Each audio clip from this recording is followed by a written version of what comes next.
ఏదేదో చేస్తానంది. ఏం చేస్తుందో అర్థం కావట్లేదు.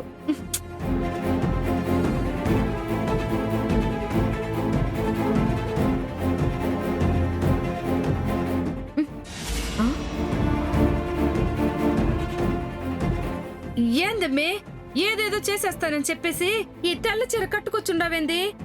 కాసేపు వెయిట్ చేయమా. నా మొగుడి అస్థికలు మరి కాసేపట్లో రాబోతున్నాయి. అప్పుడు మొదలవుతుంది సీన్ టెంపో.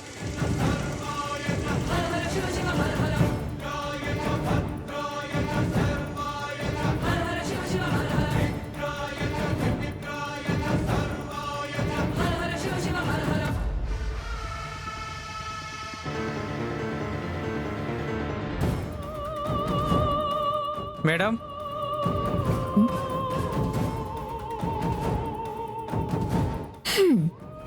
చెప్పానా? వాడు వచ్చేశాడు. ఇప్పుడు చూడు నా నట విశ్వరూపం.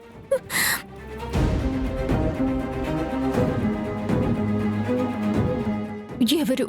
రోహిత్ గారి అస్థికలు తీసుకొని వచ్చాను, ఇదిగోండి.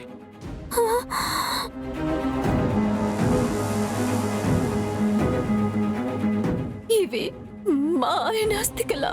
అవును మేడం. చెప్పు.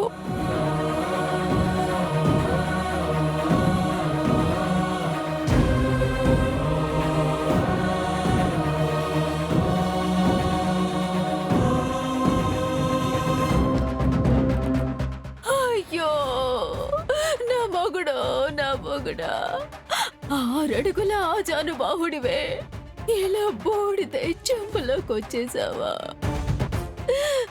నన్ను విడిచి వెళ్ళిపోయావు కదయ్యా.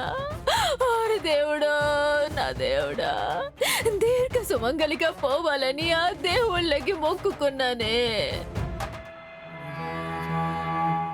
నా బతుకని విధవగా మార్చేశాడే. నేనేం పాపం చేశాను దేవుడా? నా బతుకుని బొక్కి పాలు చేసేసావు కదయ్యా. మొగుడు లేని ఈ విధవ బతుకు నేనెట్టా బతికేదయ్యా? ఓరయ్యో నా అయ్యా, ఓరు దేవుడా, నా దేవుడా. అయ్యో, మా అల్లుడు గారికి ఇంతలోనే 100 ఏళ్ళు నిండిపోతాయని నేనెప్పుడు అనుకోలేదయ్యో. హస్తకులు ఇంటికి వచ్చినా కనీసం ఫోటోకి దండైనా వేయకపోతే అల్లుడు గారు ఆత్మ బాధపడుతుందిరా. అయ్యో అమ్మే, అమ్మే అరణ్య, వచ్చి మీ ఆయన ఫోటోకి బొట్టు పెట్టి దండయ్యమ్మా. అసలే మనిషి పోయిన 10 రోజుల దాకా ఆత్మ ఈడైనా తిరుగుతా మనల్ని సాగుతా ఉంటదంట.